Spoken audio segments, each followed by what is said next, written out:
makes most women start a business? Is it passion, money, or freedom?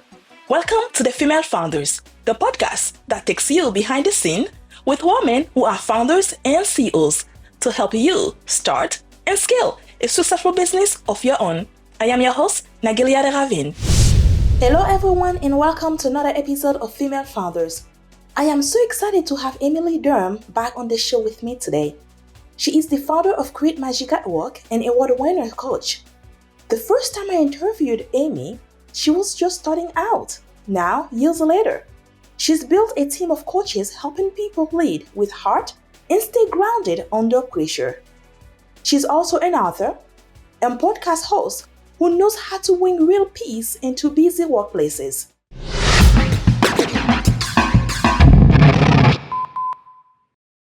Hi, Amy. Thank you so much for being here with me today. And I'm so excited to talk to you, but also to know what Magic at Work has been doing for the past few years. Yeah, thank you. Oh my gosh, the past few years. So Create Magic at Work has grown into a fully formed executive coaching firm. So yeah, the last time we talked, it was me as a solopreneur with Create Magic at Work and executive coaching and all of those things. And now it has grown to an entire team of leaders where we are doing executive coaching for large organizations and for the leaders in those workplaces. It's really cool. It's been exciting. So pretty much the goal you had, you made it a reality. I guess you could say that. Yeah. Thank you for mirroring that to me. I appreciate that. It was actually the goal I had since 2019, since I left my corporate executive job to pursue something different. And I think I lost sight of what that goal was through the pandemic and through everything we all kind of went through. And last summer, I was like, what am I doing? I'm supposed to have a team that I work with. I never felt at home in my skin being a solopreneur. And so I claimed it. I asked the most amazing coaches that I knew if they wanted to be a part of it and put it out there, and things are starting to happen. It's interesting that you say that to me. I'm thinking about it because I feel like I dragged my feet for a long time, but divine timing, everything happens when it's supposed to. So. Yes, and a lot of time too, we know what we want, but for whatever reason, we are waiting on something, and we just can figure out what that something is. And then it's just so funny. Just like that, we get up and then it's like, I'm going to do this. Just like that. Like, it was nothing. Yeah. And yeah, it works. I know, doesn't it? Right? The inspired action. I think for me, deep down, if I really unpeeled the layers, and I know this as a coach, like I would be able to see this in another client, but I needed someone to see it within me. And that's what our coaches are for, executive coaches in particular with leadership. But yes. I think for me, I was waiting for the contracts to come through before I claimed the team. And the minute I switched it around and claimed that we are a team and that we are an executive coaching firm, of course, I'm sure it sounds so simple as I'm saying it, right? Of course, the contracts started coming through. But that was a big moment for me, switching that around. And I was thinking about this yesterday. It's not like a fake it till you make it idea. It's more of like taking inspired action to align with who you want your future self to be.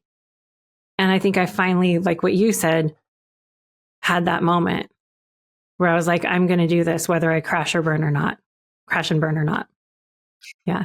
You have to try. That's the only way to know. And I know it's scary, It's just like when you see that big river, you need to cross it, and you're kind of putting that first little tiny toe into that. It's cold. I'm just going to get out of here.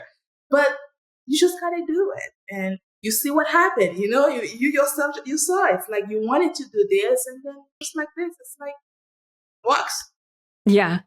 And it's not a steady path, I would say.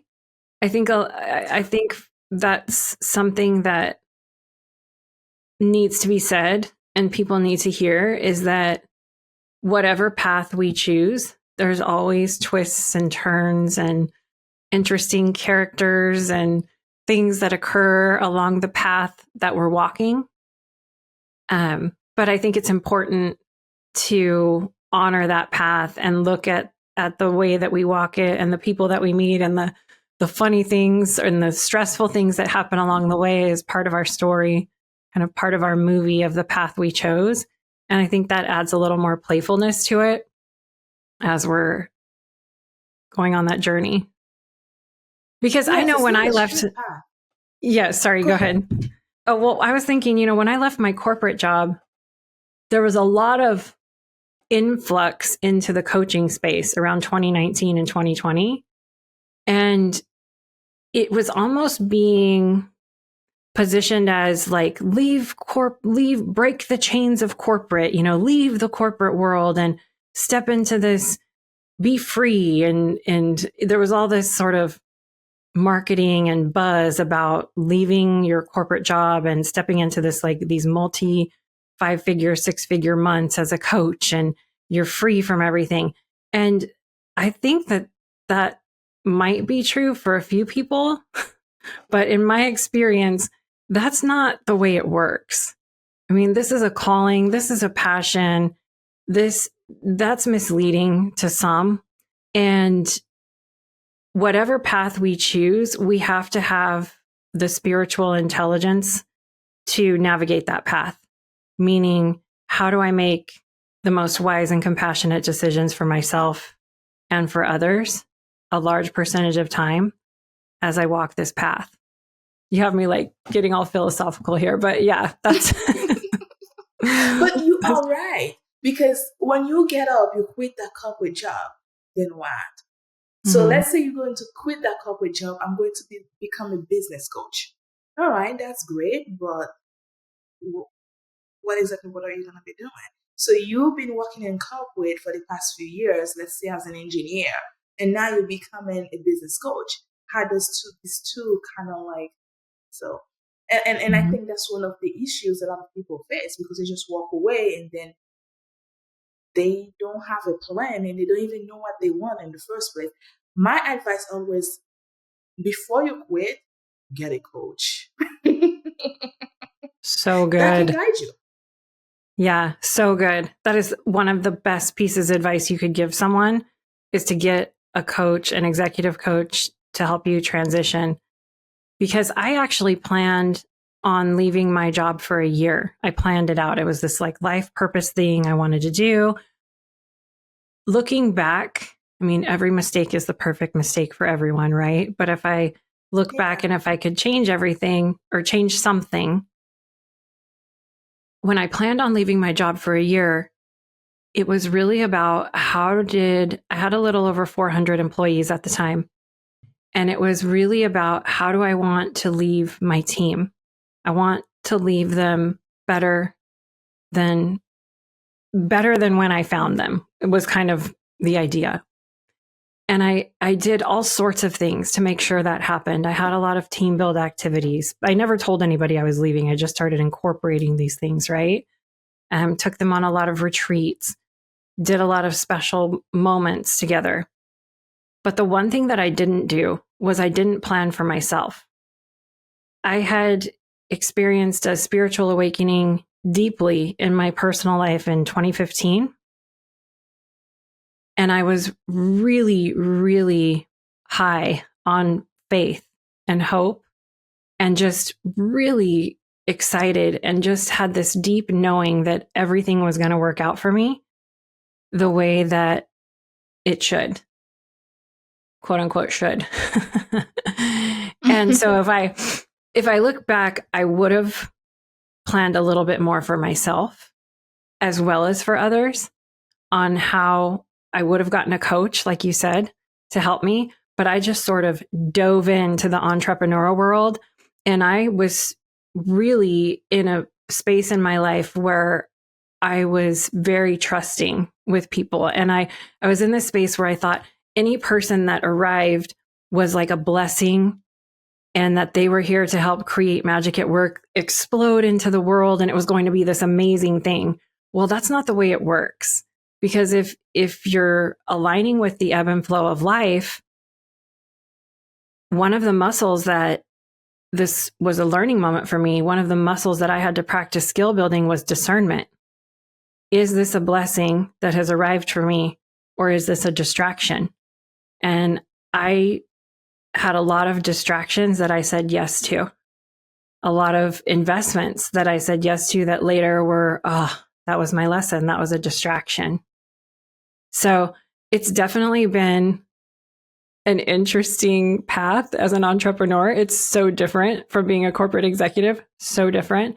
And when I help clients now that are in that space or maybe in transition, it's not that I'm farther along than someone else, but it's that I can share maybe a little bit from a mentorship lens what I've experienced to help you maybe recognize that distraction a little sooner and call in those blessings a little bit more.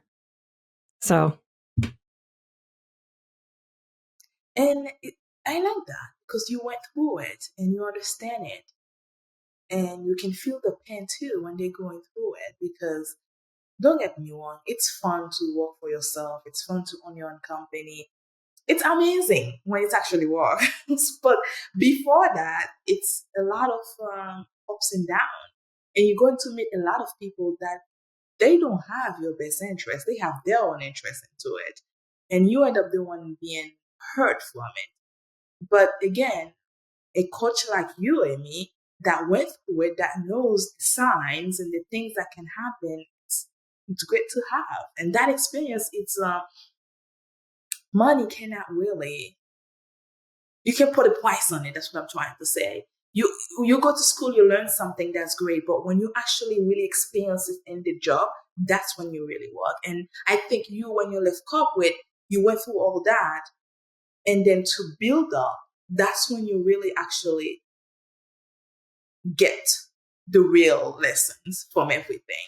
And I think if someone was trying to tell it to you, probably were like, how hard can it be? You're just starting a business. Totally.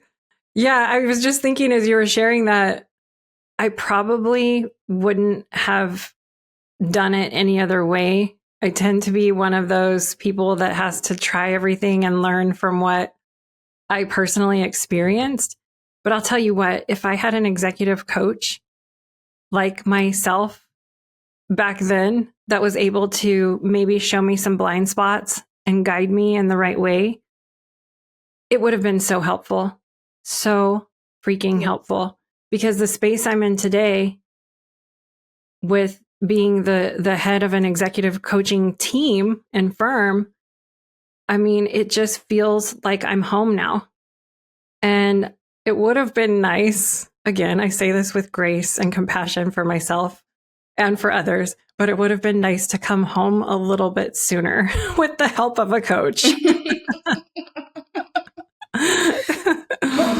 How many people do you have working with you now?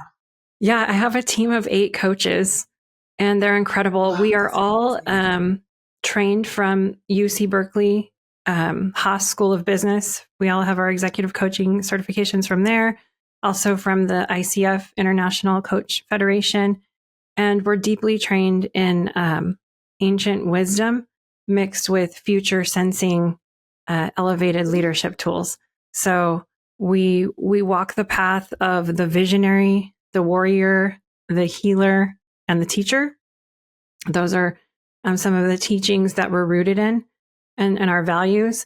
And we also incorporate a lot of spiritual intelligence from a faith neutral lens, and the sensing the future tools like vision casting. How do I help people understand my vision and bring them along with me Because that's one of the challenges that I see a lot of leaders, like they have a vision, they know where they're going. They're like, but their team is kind of like, we don't see it. What are you doing? Especially if it's a really high level vision caster. So being able to practice with a coach, how do I help my team understand they're a part of this vision? How do they understand my vision and come along with me instead of feeling like they're left behind?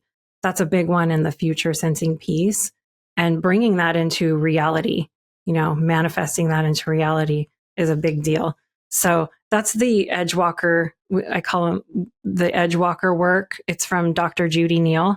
I'm on the Edgewalker leadership team, and that's some of her work that's incorporated into all of the Create Magic at Work coaches. Another big piece we focus on is change, how people respond and react to change. There's lots of change that occurs in corporate spaces. Sometimes there'll be an acquisition from one company to another. Maybe they're bringing in new talent from another company, and they're trying to help them acclimate to the company culture. Maybe somebody's retiring and leaving, and we're doing succession planning. And one of the amazing tools that we use is called the archetypes of change. And that's part of the how does each leader respond to change? And once you understand everyone on your team and how they respond to change, then when you approach them to have communication or conversation, you're kind of understanding where they're coming from when it comes to change, rather than being irritated with the person that always wants to stay the way things have been done, or, this is how we've always done it in the past. Well, that's the person that's like holding on to past values in the company, and they have a place, they have a voice, and we can hear that voice.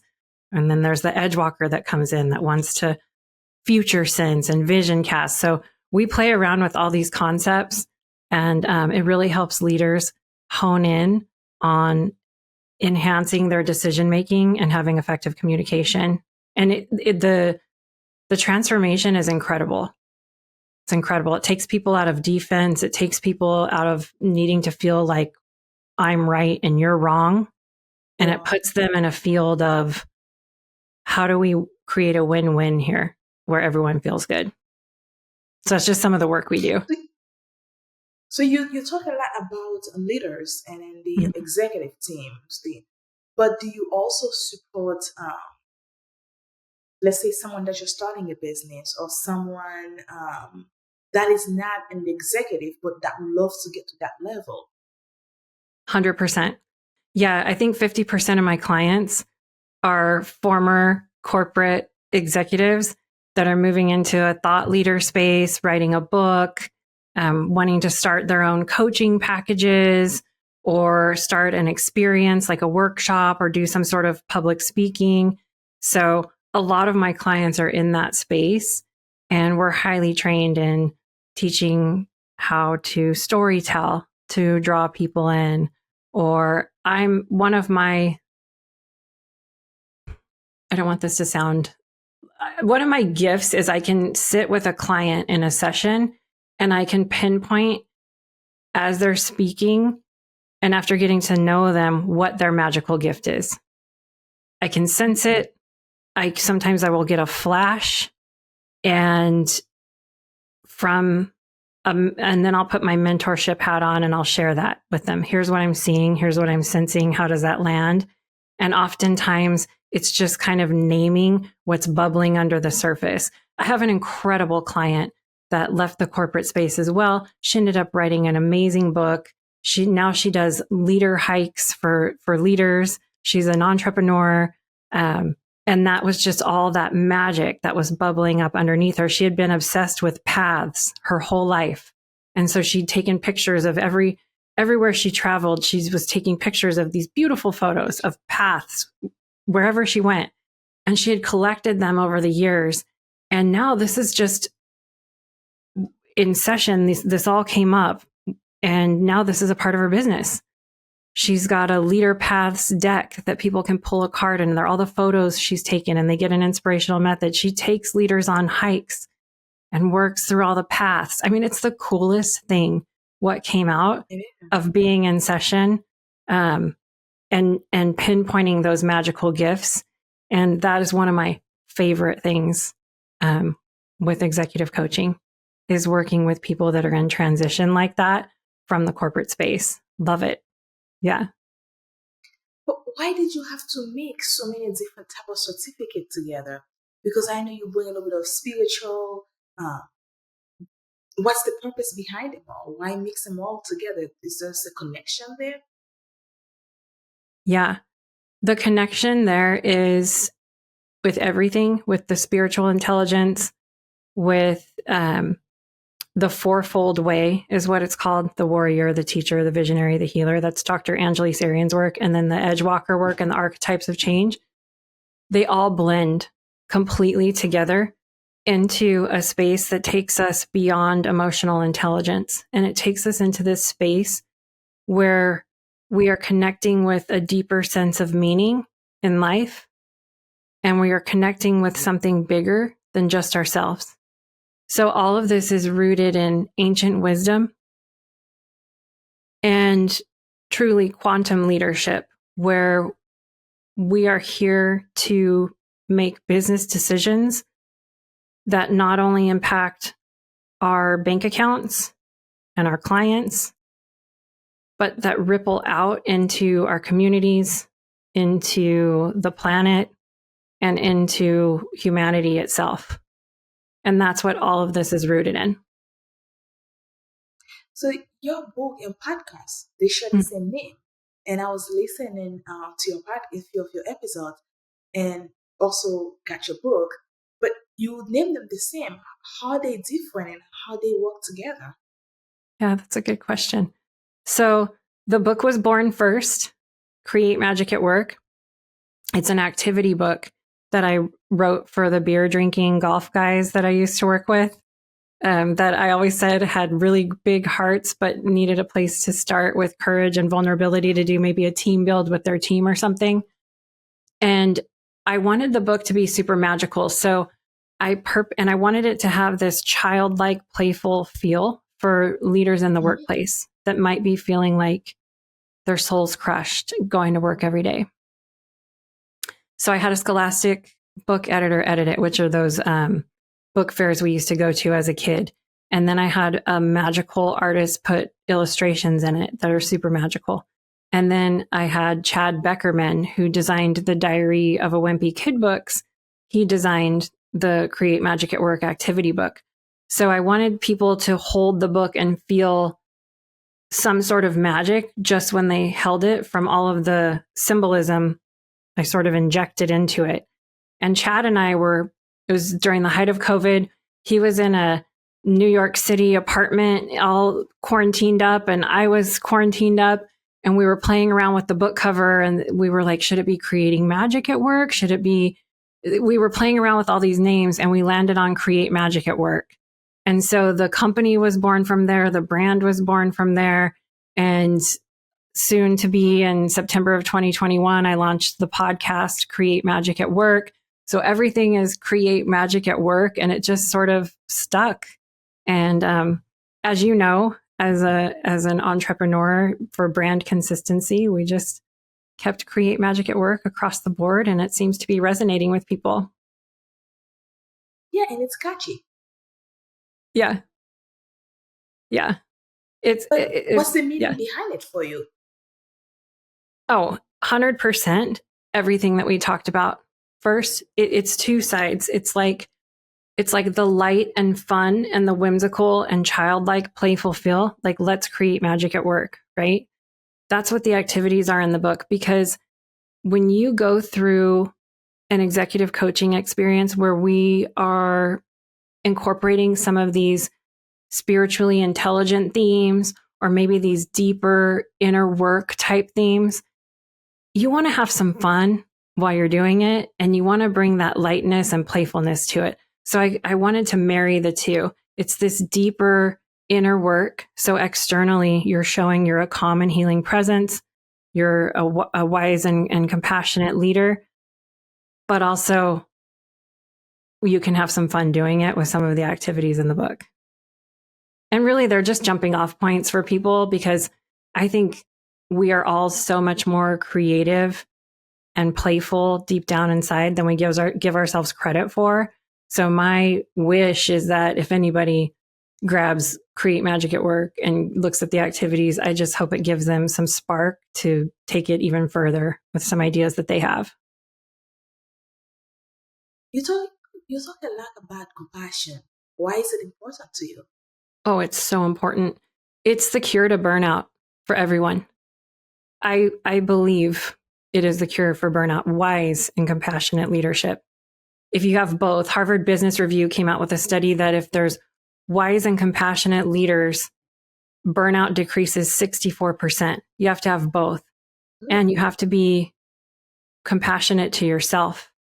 So a lot of the private one-on-one coaching work is about what are the thoughts that are going on in your head, and how can we reframe those thoughts? How do you treat yourself throughout the day?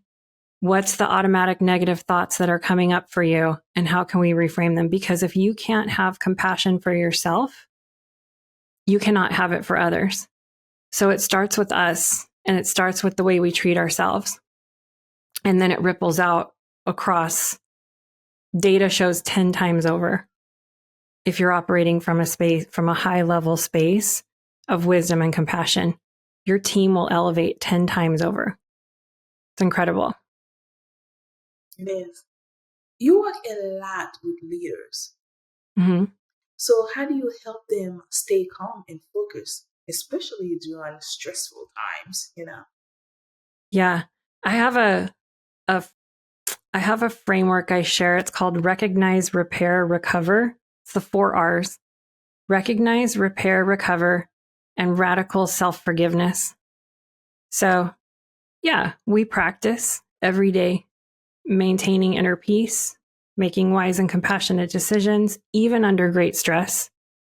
There's tools that we share that help you get to that point, but it's a skill building thing, and it's a practice, and we're not going to get it right every time because we're human and we're having a human experience, right? And so the key is to not beat ourselves up when we quote unquote mess up, or if our ego gets triggered and we get behind that driver's seat and just really take our ego for a drive, like defensiveness, fight, flight, right? All of those things. So the best offering that I have for that is it's a daily practice and a life journey to practice tools like deep breathing, having an appreciation anchor. There's all sorts of things we teach at Create Magic at Work. But the biggest piece is if you're trying and if you're practicing and if you're kind of skill building that muscle of kind of staying in flow and operating from higher self, is if you feel like you slipped, you recognize, you repair, you recover. And the most important piece is that radical self-forgiveness. Do not beat yourself up. And you say, thank you for the practice. Thank you for the practice. I'll try again tomorrow. Absolutely. Mm-hmm. But another thing, while you were talking, I was thinking about it. If you don't mind that I ask, with the company, do you work with the organization, or do you, and in other words, is the organization will bring you in to support the executive teams, or is it the executive themselves reach out to you for support? Which way does it work? Both. It can be either or. Yeah. If it's the whole team that wants support with coaching, including the team leader, absolutely. In fact, that's probably where you will see the most transformation. Now, if that leader already has a coach they're working with that they love, that's another thing. But the most impactful is when everyone's participating. Because I do see some companies that say, oh, well, our team doesn't understand, or they need help with this, or they need help with that, but I'm fine. Like I know everything. And so That might be Yeah, of true. course. That might be true, but everyone needs support, and everyone could always learn something new or a new way to approach Yes. things. And when everyone's experiencing this together, I think that's really important. I do have some companies we've worked with where on the flip side, they're like, oh my gosh, my team is way too reliant on me. And this is a great thing to not be involved if an executive doesn't want to be involved, because if they're recognizing their team won't even make a move without them, or their team is paralyzed in decision making, waiting for them to make the decision. I had a really cool team leader that said, I'm leaving for 3 weeks and I'm shutting everything down. And Ooh. my team has to handle everything because they need to learn how amazing they are, and they need to not wait for me to give them the okay. And I was like, amazing. And so they brought Create Magic at Work in to coach the team while they were out. So the team could come to one of our coaches and say, okay, here's what I'm thinking. And one of the executive coaches would facilitate their thinking and give them confidence and that self-belief to be like, okay, I'm going to go deliver this now. And it was the coolest thing. So there's different ways you can do it. Yeah. But what advice would you give to women who feel stuck in their leadership role or in the job? Yeah. Well, first of all, I've been there, and I imagine it's a feeling that I'll feel again. I don't think it's something that you just break out of and you're never feeling stuck again. I mean, we are building businesses, we are living lives, we go through different seasons of our lives. So if you are feeling stuck, or if you are feeling like you need someone in your corner that cares about you and will help you break free in this season or moment to where you can look up, lift your head up and kind of see the path forward a little more, at least the next few stepping stones. That's a coach. That's a coach. And we teach workshops and things like that, but I've never seen anything more impactful than partnering with someone that has your best interest at heart in one-on-one sessions to help you, give you that attention and that one-on-one time. And then whatever, to answer your question, what advice? Well, it's different for everyone, right? The recipe for you to break free from being stuck might not be the same recipe for me, but that's uncovered when I'm with you in a session. So there's so many different amazing things that come forward because each of us have our own magical gifts, and taking some time to sit down and talk through that with someone that 100% is there for you is when that gift comes up. That's for sure. Yes. So now, where can someone get magic of workbook, the workbook, but also how can they reach out to the company and you? Yeah. So createmagicatwork.net is the website that you can go to for all things Create Magic at Work.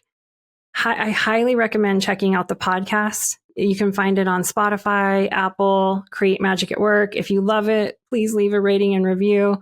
But we talk about so many cool things on the Create Magic at Work podcast. And of course, that will lead you into, everything else, where the website is and how to work with us as coaches. But also, LinkedIn. I love LinkedIn. I'm on LinkedIn quite a bit. That's kind of the main social media place that I live. So yeah, Amy Lynn Durham on LinkedIn, createmagicatwork.net, and check out the podcast. Talk about some mystical, magical things there. Yeah. So pretty much go to Create Magic at Work website and also the podcast, which I'm guessing that's have a lot of free information also people can use on their own to support themselves as well.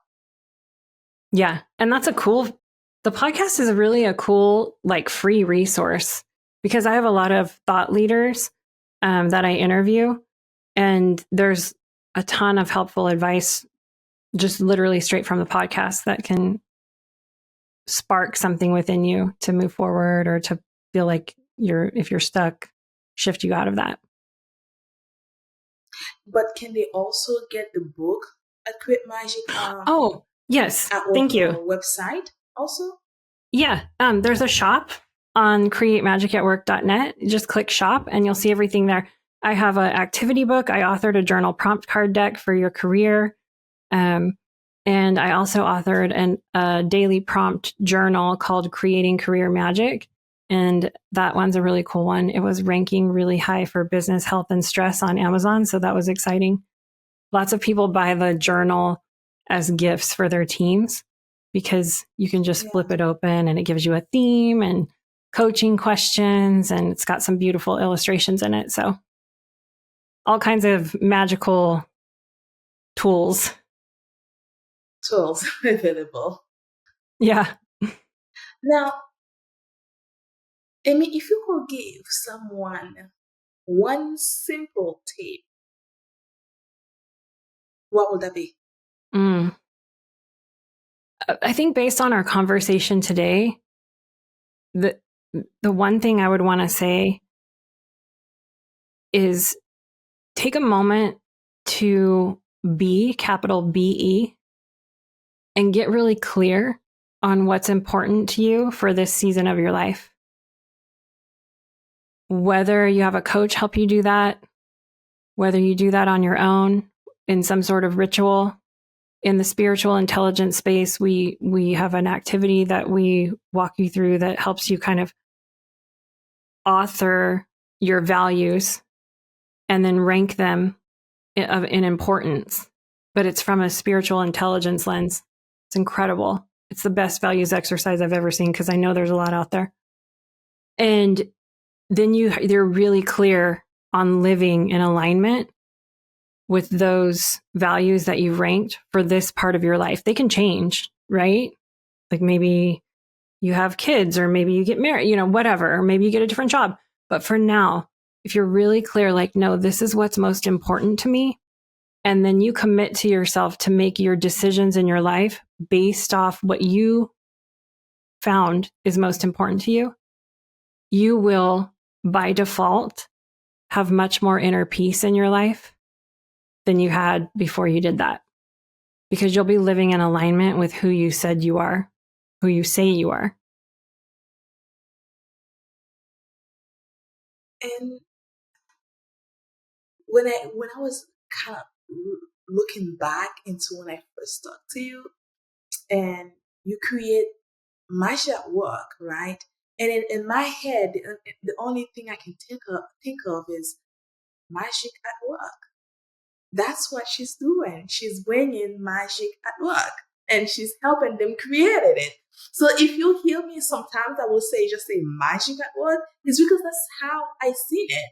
It's the fact that you are not only changing the workplace with your own magic. I love that. Thank you for saying that out loud. Right. Yeah, I appreciate that. I will receive that. Yeah, that's an incredible way to explain it. And yeah, thank you. Feels good. Well, I thank you so much, Amy, for giving me another chance to kind of catch up with you again. And you not only build this company out, and I feel like in the next 5 years, I think you're gonna go even bigger. That's how I feel, at least. Ooh. But I don't know your goal. I don't know that's where you want to take it, but I think this can go really big. And I think a lot of, especially women, face a lot of issues when they reach the executive world, and a lot of resources are not available to them, and they can use other women support to get them. Yeah. My goal in 2025 is big, bold magic. And we're here to help anybody that needs help. We're here for you. So don't hesitate to reach out. And they can reach out to you on LinkedIn. They can visit Create Magic at Work website. And I think she'll get one. She just like to get the book, especially the journal. Yeah, the journal's fun. Yeah, any of that is available to you. And yeah, please listen to the podcast, reach out. Love to hear your thoughts on what we're doing. And if there's any way we can help anyone, we're here. So. Well, thank you so much, Amy, for talking to me. And I appreciate you, and keep doing what you're doing, because we need more women in the front line. Thank you. Thank you for what you do. I love your platform. I love WML, and I love what you've built. And I always love partnering with you on conversations and different things like this. So thank you for doing what you do as well. Thank you for listening to Female Founders Podcast. That's it for this week's episode. Be sure to follow us on your favorite podcast app or connect with us on womel.com so that you don't miss our next episode. See you next time. Bye for now.